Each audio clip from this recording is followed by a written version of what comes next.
Christmas का हकीकी पैगाम क्या है?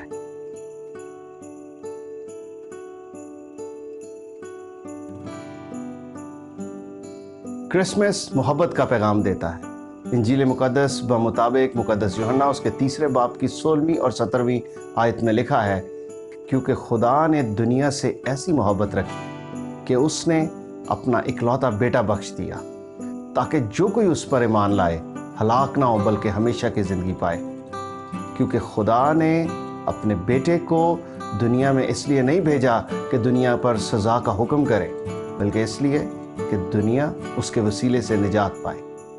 ये है वो कामिल और बेशबहा मोहब्बत जिसकी खुशी हम क्रिसमस के दिन मनाते हैं। क्रिसमस सुलह का पैगाम देता है। चरवाहों को यीशु की पैदाइश की खुशखबरी सुनाने के बाद फरिश्तों ने खुदा की हम्दो सना यूं की कि आलम बाला पर खुदा की तमजीद हो और ज़मीन पर उन आदमियों से जिनसे वो राज़ी है सुलह। खुदा चाहता है कि इंसान की खुदा के साथ और इंसान की इंसान के साथ सुलह हो जाए, और ये है वो हकीकी और कामिल सुलह जिसकी खुशी हम क्रिसमस के दिन मनाते हैं। क्रिसमस आजिज़ी और इनकसारी का पैगाम देता है।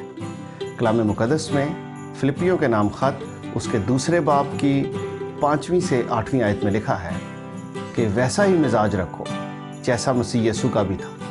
उसने अगरचे खुदा की सूरत पर था, खुदा के बराबर होने को कब्ज़े में रखने की चीज़ न समझा, बल्कि अपने आप को खाली कर दिया और खादिम की सूरत इख्तियार की और इंसानों के मुशाबे हो गया, और इंसानी शक्ल में ज़ाहिर होकर अपने आप को पस्त कर दिया और यहाँ तक फरमाबरदार रहा कि मौत बल्कि सलीबी मौत गवारा की।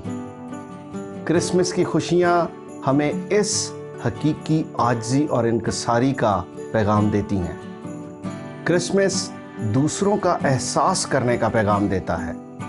बाइबल मुक़द्दस में फिलिपियों के नाम ख़त उसके 2 बाब की 4थी आयत में यूँ लिखा है कि हर एक अपने ही अहवाल पर नहीं बल्कि हर एक दूसरों के अहवाल पर भी नज़र रखे। क्रिसमस की हकीकी खुशी इस बात की तरफ इशारा करती है कि हमें पसमानदा और बोझ तले दबे हुए तबके का एहसास करते हुए हमें क्रिसमस की खुशियों को मनाना है। इस क्रिसमस की खुशियों को मोहब्बत, सुलह, आजिज़ी और इनकसारी और दूसरों का एहसास करते हुए मनाएं।